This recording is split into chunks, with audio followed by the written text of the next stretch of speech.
Get ready.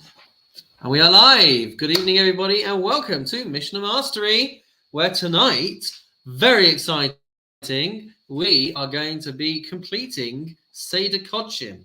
We are going to learn the last chapter, chapter 3 of Kinnim, and in so doing, we will complete a whole entire Seder, bringing to the end this second Seder that we have learned together, having done Moed and having done Kodshim now. Very exciting. Next week, please God, we'll be starting the Zikin, starting with Bava Kama. So it's a new opportunity for people to join.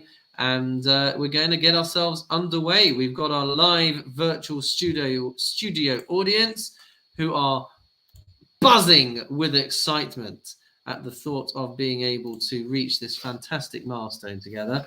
And so without further ado, let's get ourselves underway with chapter 3. And if I find where the Mishnah is to be able to put it on the screen, there we go. I will actually be able to see what I'm doing as well. So here we go, guys, chapter 3. So everything that we've been talking about so far, remember we've been talking about these pairs of birds. We've been talking about the mixtures and how it kind of ruins everything if these birds get mixed up became very mathematical, trying to figure out how many birds could still be brought if mistakes were made. So that's what we've been seeing in the last couple of chapters. What we're going to see now is that everything that we've talked about so far in the last couple of chapters, it only applies if someone actually asks the question. If a Kohen comes and says, this has happened, what is the halacha? And the answers that we've been given have been the lowest possible number, or really the highest possible numbers, without any statistical errors. So this mission is going to deal with what happens if the Kohen goes and brings everything without listening to any psak halacha, without actually investigating what the halacha should be. So what we're actually going to see is that he might end up bringing more kosher birds as a result than if he didn't ask the question, because the person who asks the question would be given a very safeguarded answer, which avoids any scope for error. But actually, you could end up with more kosher birds being brought, along with a whole load of erroneous birds. So it's quite interesting. He's not allowed to do it, but if he did it, that could be the end result. So let's have a look at chapter 3, Mishnah 1. Bameh Devarim Amurim. What are we talking about here? The last two chapters where we've been working out all of these permutations. B'chohen Nimlach. It's about a Kohen who goes to actually ask the Shaila, goes to ask for advice. Aval b'chohen she'eino Nimlach. But if a Kohen does not go to get advice, Achas lazo v'achas lazo, shtaim lazo v'shtaim lazo, shalosh lazo v'shalosh lazo. So if you've got a situation where one pair of birds belongs to one woman and another pair of birds belongs to another woman, or they've each got 2 pairs, or they've each got 3 pairs, and what he goes and does is asachulan lamala. He goes and takes all of these birds and he offers them up and sprinkles the blood above the red line on the mizbeach. Now, what's the problem over here? So we've been talking about how each of these pairs of birds is going to be comprised of a chatas and an ola, and one of those gets sprinkled above the line and one of them gets sprinkled below the line, and you're not allowed to do the other one. But what he goes and does is he goes and sprinkles all of them above the line. So mechza kasher, mechza pasel. So half of the birds are going to have been done in a valid way because they were halachically correct. Umechza pasel. And half of them are going to be disqualified because they were done erroneously. They're invalid. He hasn't done the mitzvah. So it's interesting because whereas the halacha might be you can only bring one of each, let's say, and he goes and brings more than that, he might have brought more kosher birds in the right way, but he wasn't allowed to do it. What about kulan lamata? Or if he goes and he brings them all below the line on the mizbeach, mechza kasher, mechza pasel. Again, half of them are going to be kosher and half of them are not going to be kosher, right? So olos go above the line and chataos go below the line. So he'll have brought them all as a chatas, only half of them were and half of them weren't.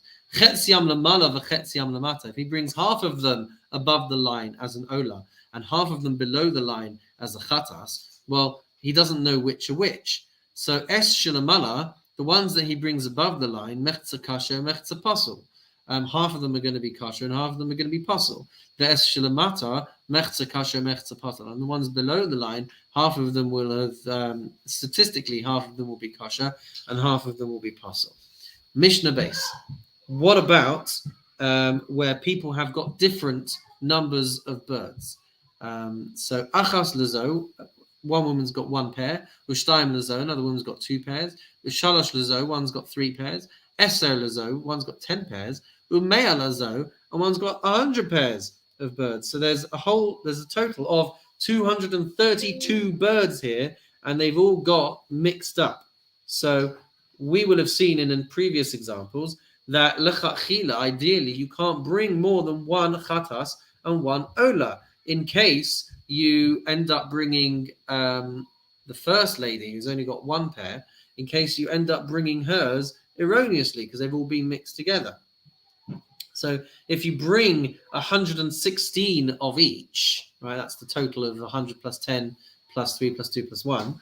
If you bring 116 of each, you risk invalidating all the birds, which is the worst case scenario, because you could invalidate erroneously all the birds of the first four women. Since the fifth woman with 100 birds has got more than the other four combined, she could end up with 100 of hers being valid because they could have come from her birds. So it's very interesting how it could end up working out. Now I've just seen that that Steve from Tunbridge Wells has posted in the chat here. Is there ever a time when the Kohen is obligated to compensate a person for not bringing their korbanot correctly? Is there ever a time when the Kohen is obligated to compensate for not bringing the korbanot correctly? Don't know. You mean it because it's his mistake? By the way, Richard, you can just chime in. I know, but I didn't want to interrupt you. It just seems to me that if the Kohen's not doing his job properly, right? I don't know. It's a good question. I don't know that he is responsible necessarily for the birds getting mixed up. And if he brings them all because he didn't ask the question, then what would he have to compensate for? Because he would have brought more of them correctly. But my assumption has been so far that we're bringing these birds mixed and saying, okay, I've got 232 birds here, just go and deal with it. Right. And then he's either asking the Shiloh or not asking the Shiloh. But if he's not asking the Shiloh, then he's ending up bringing more. So I don't know that he would need to compensate for anything. I guess you could ask the question of, if it wasn't your fault and it was someone else's fault that all of this got messed up, and maybe there could be compensation. I guess we'll see that once we get into Seder Nezikin. I don't know. So we've got one woman with one pair, 2 pairs, 3 pairs, 10 pairs, 100 pairs. He goes and takes all 232 birds and he treats them as an ola, and he does it above the line. Mechza kasher, mechza pasul. So half of those birds will have been done correctly because they were olos, and half are going to be pasul because they were actually chatos done incorrectly. Kula lamatan, if he does them underneath the red line, same situation. Mechza kasher, mechza pasul. Half are kasher, half are invalid. Chetzi lamalan v'chetzi lamatan. So now he goes and he takes the majority. He goes and takes 116 birds, of which he's got no idea whether they are olos or chatos, and he does half of them lamala, above the line, and half of them below the line. Says the Mishnah, hamaruba kasha. So the majority are going to be kasha, and I think that is basically saying, I think it's about 84 are going to be kasha because it's the majority of the woman with 100 birds. They will have been done correctly. So the majority will be all done. And the Mishnah says, Zeh haklal, this is the general rule. Kol makom she'ata yachol lachalok es hakinnim, v'lo yihu mishal isha achas. Any time when you can divide up the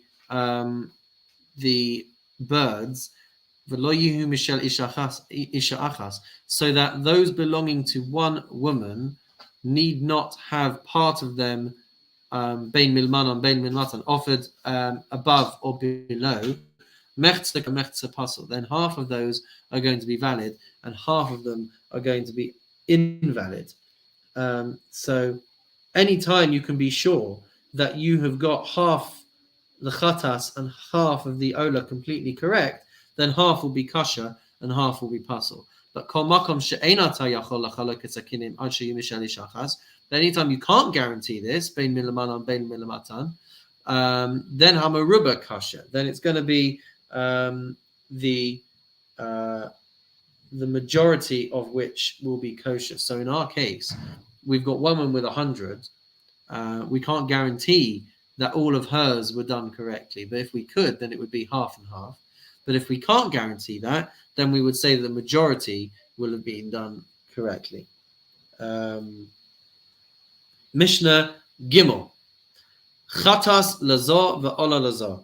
So if you have got the chatat bird belonging to one and the ola bird belonging to another, asa chulan lemalon, if he goes now and he does processes these birds above the line, mechza kasher, mechza pasul, then half are going to be kosher and half will be pasul. Kula lamatan, mechza kasher, mechza pasul. If he does all of them below the line, half will be kosher and half will be pasul.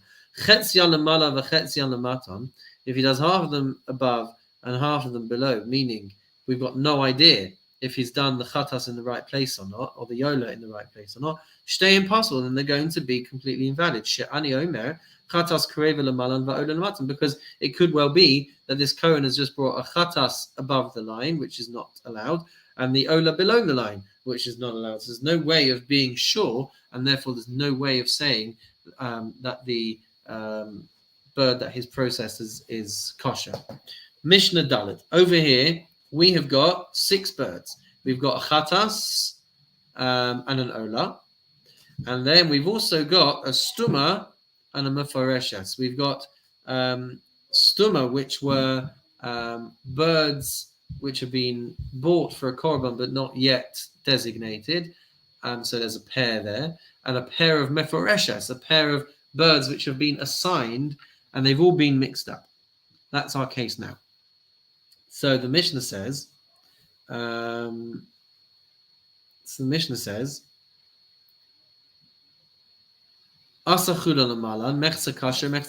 he brings them above the line, so half of them, 3 of them are going to be kosher, and 3 of them are going to be pasul. Why? Because we've got these 6 birds, and we don't know which of the unassigned ones would be an ola or a chatas. You know that there were 2 assigned birds, and so if he brings them all as a chatas or all of them as an ola, so there's only going to be 3 olas and 3 chatos. So that's why half will be kosher and half will be pasul. Kulan matan. Similarly, if he brings them below the line, mechza kosher, mechza pasul, half will be valid and half will be disqualified. Chetzian lamala v'chetzian lamatan. So he brings half of them above the line and half of them below the line. And we know that there was already at least 2 chatats and 2 olas, because you had the ola and the chatas, and you had the designated birds, which one would have been an ola and one would have been a chatas. So I've got 4 designated birds and 2 undesignated birds. So the Mishnah says, Ein kasha ela stuma.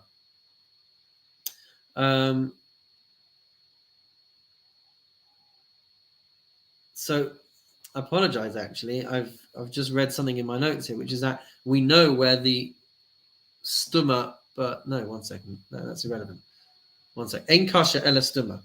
So the halacha is that we know that the stumas are going to be okay. And I think the assumption here has been that we've known all along which ones were stumas. So I think I did explain it wrong. So we knew where the undesignated ones were. So when I take half above and half below, knowing where the undesignated ones were, they will be the only ones that are valid, because I knew where they were and I brought one above and one below. So I've done the right thing. V'hi mischalekes b'neihem. and those birds then get divided amongst the different people. So because we know what happened to the stuma in this case, which I hadn't explained before, that is why that can be processed and divided up as a valid bird. Mishnah Hey.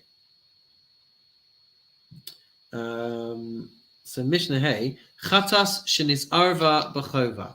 You have a chatas bird which gets mixed up with undefined obligatory birds. So this person had an obligation to bring, but he hasn't designated it yet. Now, we've previously said that if a chatas gets mixed up with an undesignated pair, then you can only bring one chatas. And that's it. You can't bring an ola in case you're bringing the bird that was a chatas. And you can't bring two chataos because you might be bringing two birds from the unassigned pair. And if you're designating a pair, one of them is going to be a chatas and one is going to be an ola. So in that instance, you would have only been able to bring one bird as a chatas. So the Mishnah says, Ein kasha ela minyan chatas shabachova. You would only have the number of chataos as per the undesignated birds that you had. So if you had two birds, only one of them would be kosher to bring. Says the Mishnah, chova shnayim b'chatas. If you had twice as many chataos as the chova, as these undesignated birds, then mechza kasha u mechza pasul. Have I done that right? If the chova, if the unassigned birds, the obligatory birds, are twice as many as the chataos, then half are valid and half are invalid. Because now, if I've got, let's say, two pairs of birds, so two of them are going to be a chatas, and then I get a chatas which gets mixed in. So I know I've got three chatas out of 5 birds. So half is going to be kosher. So 2 really are going to be kosher, and 2 are going to be pasul. And then the third one would be pasul as well. If, though, if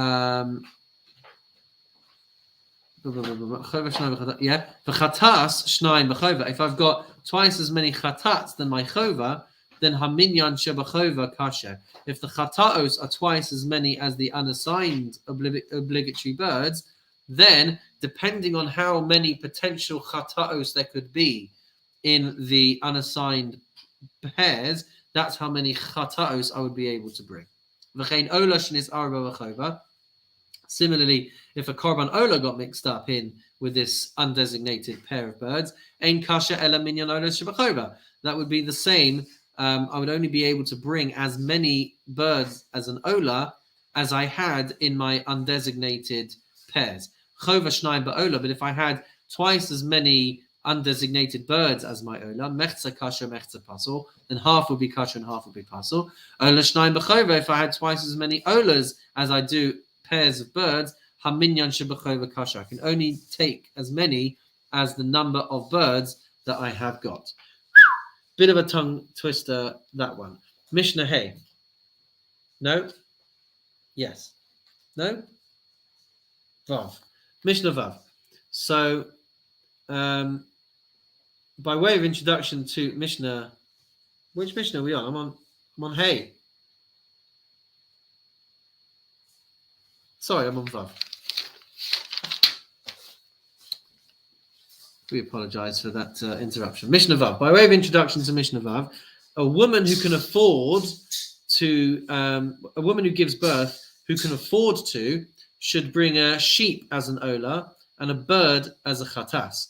It's a poor woman who would bring a pair of birds, one as a chatas and one as an ola. When a woman brings a pair of birds, they should both be the same species of birds, either a pigeon or a turtle dove, but can't bring one of each. So in every case in our Mishnah, which is quite lengthy, she's going to be intending to give her obligatory birds, but also to bring a voluntary pair of birds as a korban ola in honor of the celebration. But in the standard case, she hasn't specified what type of bird she's going to bring. So she's going to have 4 birds. She's going to have 3 olas and 1 chatas, because her obligatory offering is 1 chatas and 1 ola, and she's bringing an extra 2 olos. So she hasn't designated what these different things are. So let's have a look at how this plays out in the Mishnah. Ha'isha she'amra, harei alai kain keshe'eled zachar.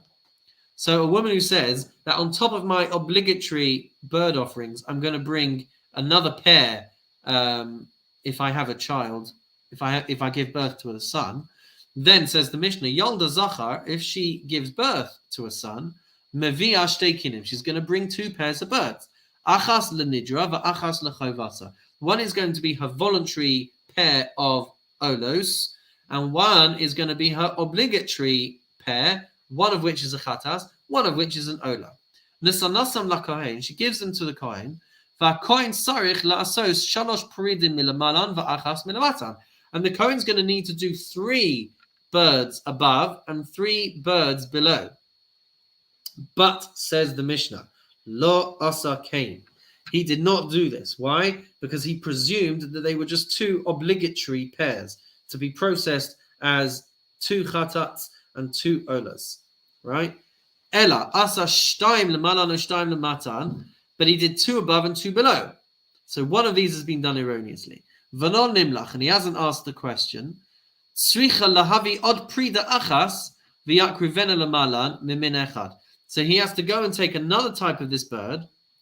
He has to go and take another bird and process that like an ola above the line. And mimin echad, that's talking about where this woman has brought the same type of species of bird for all of these different birds. Mishnei minin, if she goes and brings 2 different types of species.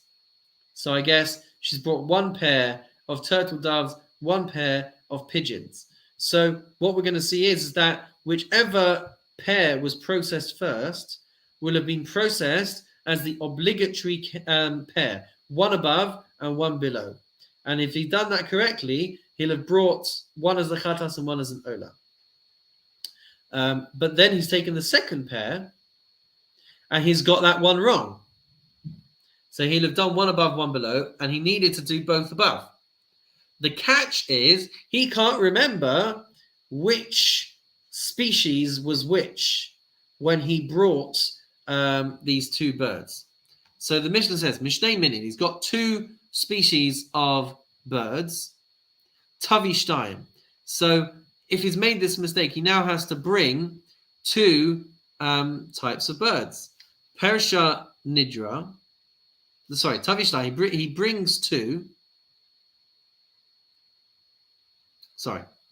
Mishnei minin gives 2 different types of species. They're undesignated. So tavi shtayim, she has to bring 2 others because he doesn't know if he messed up the dove or if he messed up the pigeon, and therefore she has to bring 2 more, 1 pigeon as an ola and 1 turtle dove as an ola. Persha nidra. But what happens if she had designated expressly what her neder, what her voluntary birds should be? Then the Mishnah says, Tzricha lahavi od shalosh pridim. So then she would have to bring 3 more birds. So she specified which species should be the voluntary ones. And she's brought the same species for the obligatory ones. So now she has to bring another 3 birds.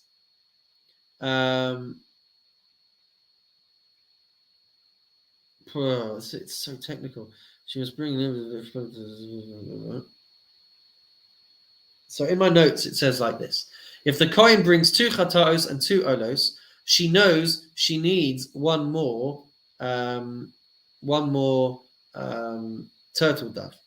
But she doesn't know if the ones that were brought came from the species that she specified originally. Therefore, she must bring an extra turtle dove, if she had pledged a turtle dove, to compensate for the missing Ola.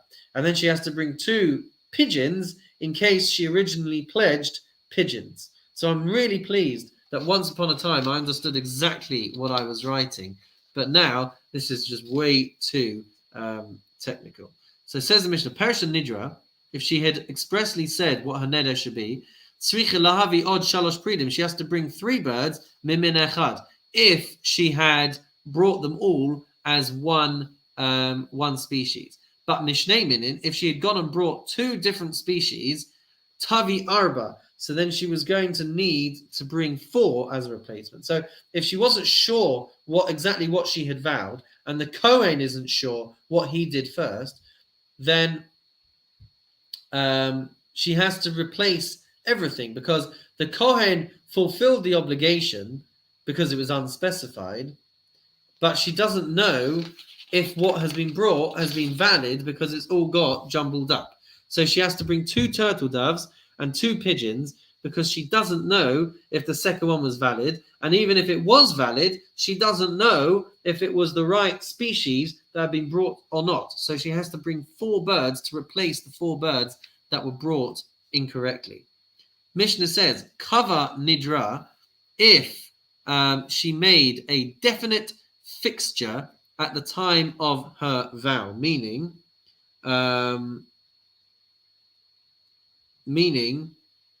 she said that she was going to bring a specific type of bird together with her obligatory pair.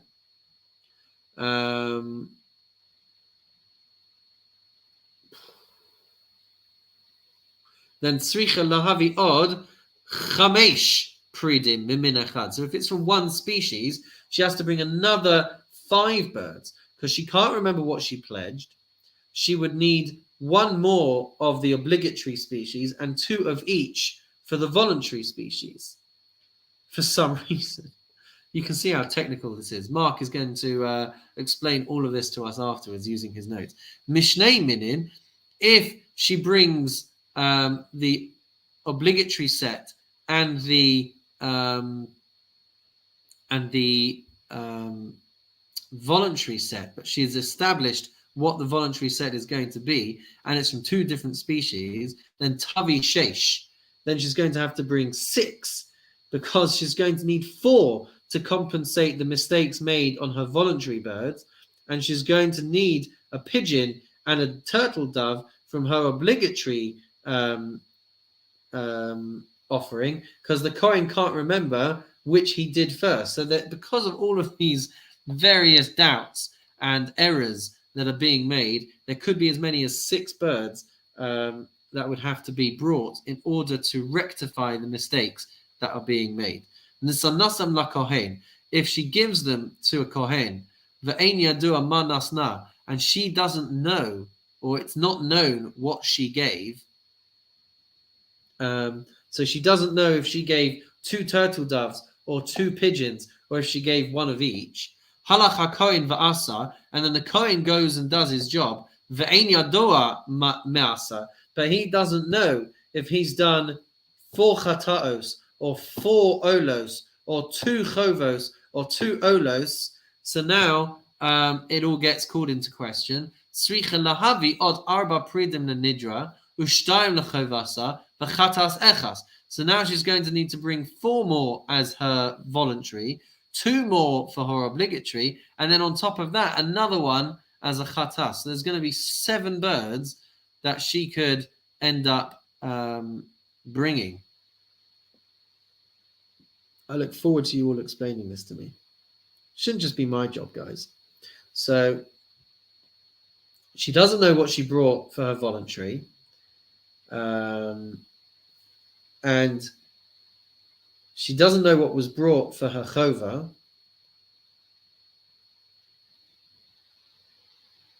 And then because her chatas was in question, she has to bring another one explicitly as a chatas. Wow.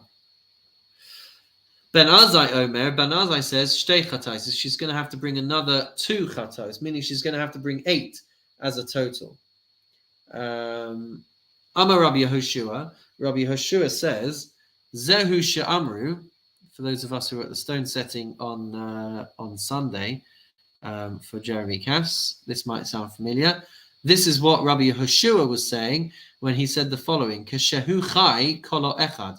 When the animal is alive, when a sheep is alive, it makes one sound, meaning a live sheep will bleat or baa. Ukeshehu meis kolo shiva. But when it's dead, it can create 7 sounds. Ketzad kolo shiva. How does it create 7 sounds after it's dead? Because shtei karnav, it has 2 horns which can be made into trumpets or shofars. Shtei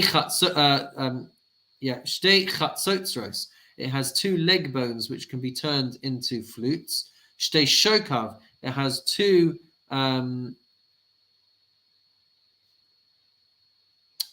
let me start again. How do we get 7 voices, 7 sounds out of a dead sheep? Shtei karnav, 2 horns, shtei chatzotzros, get turned into 2 trumpets or 2 shofars. Shtei shokav, 2 thighs, get turned into shnei chalilin, get turned into 2 flutes. Ora, and the skin can be turned into a drum. So that's already 5 voices that it has. Me'av lenevalim, the intestines can get turned into strings for a harp. And b'nei me'av, sorry, let's try it again. Its entrails can get turned into the strings for a harp. B'nei me'av, and its intestines, lechinoros, can get turned into the strings for a lyre. Although, interestingly, the translation on the screen and the translation in my notes is different. V'yesh omrim, and there are some who say you could even get an 8th. Aft samro litcheles, or not an 8th, as a well, I guess it's kind of a sound, but the wool of the sheep can be turned into tcheles, which would go at the bottom of the me'il of the Kohen Gadol, which would bang against the bells and therefore create a sound. So you'd get an 8th sound out of a sheep after it dies.